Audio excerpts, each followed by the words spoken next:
Jonathan Lee Riches investigates. The city of Moscow, Idaho Police Department gave an update overnight about the investigation on the stabbings that occurred. The 4 college students stabbed in a home in the middle of the night, Moscow, Idaho, November 13th, 2022. Still no arrests. They gave an update, and I want to touch on this update. But first, I want to talk about their Facebook page. They have a Facebook page. The city of Moscow, Idaho Police Department have a Facebook page, and they just turned commenting off of their Facebook page. You can't comment on their posts and updates about this case and anything that they put on their Facebook page. Check it out. This is the public Facebook page for the city of Moscow Police Department in Idaho. And they've been making posts about the stabbings and the investigation, giving updates. But notice here, you cannot comment. You cannot comment to their post. It looks like in the last few days, they disabled commenting on their posts. To comment on this one, but it looks like they deleted the comment. Scrolling down, you see 8 comments here. People are saying thank you for this update, City of Moscow Police Department. But just, you see how you can comment on some and can't comment on others. They don't want public comment on their posts. So you see someone made a comment, but it says no comments yet. So assuming the person either deleted or they erased. Look at this. Supposed to be 9 comments here. None are there. They took comments off this. They took comments off this post. They took comments off this post. So comments have been disabled off their Facebook page. They don't want the public to comment on their posts in reference to this investigation and other posts, but they took commenting off. So they turned off public commenting on their Facebook page. What's your thoughts about that? Do you think they should keep commenting on? My opinion is I do think people should be able to comment because someone could provide some sort of clue or information about this case. Now, I know people probably been leaving comments that are, throwing accusations out or critical of the police department doing their job, but I still think comments are important. So let me know what you think on that. Also, they gave an update. They gave an update about the case. Check it out. Facebook post that the City of Moscow Police Department in Idaho made 11 hours ago.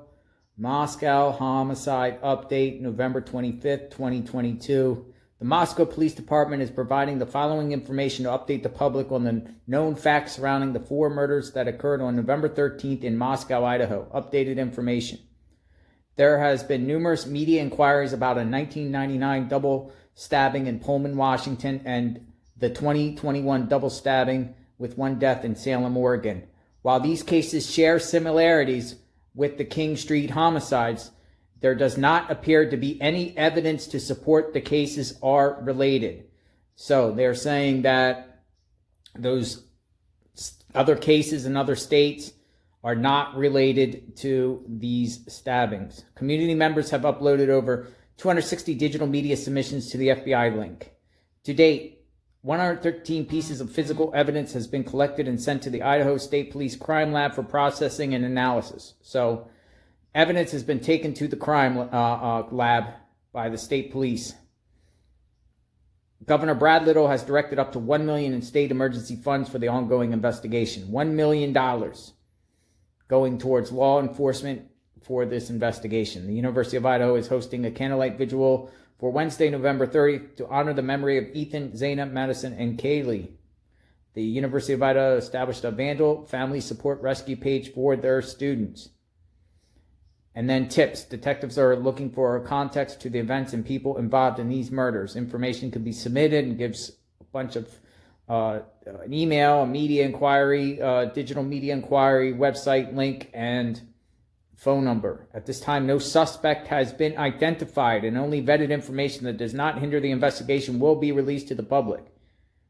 There's speculation without factual backing, stoking community fears, and spreading false facts.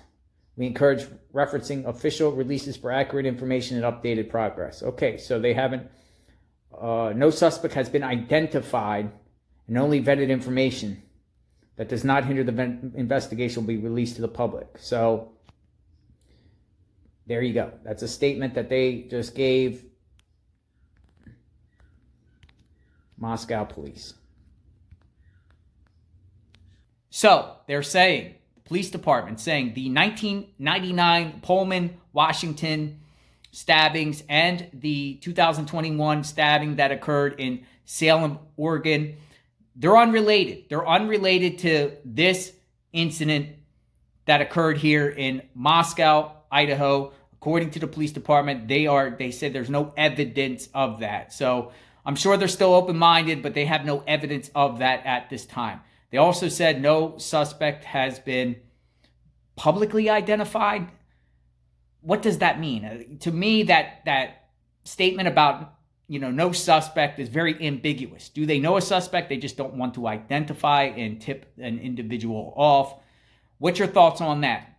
What's your thoughts on who could be involved with this case? I am following and monitoring this case. I'll be posting more videos. I've been digging in on each of the 4 victims from that home, along with the 2 surviving people that were in that home that night, November 13th, 2022, sad day in Moscow. Hopefully police are, zeroing in on who's responsible. I see the prosecutor is, there at the police department regularly.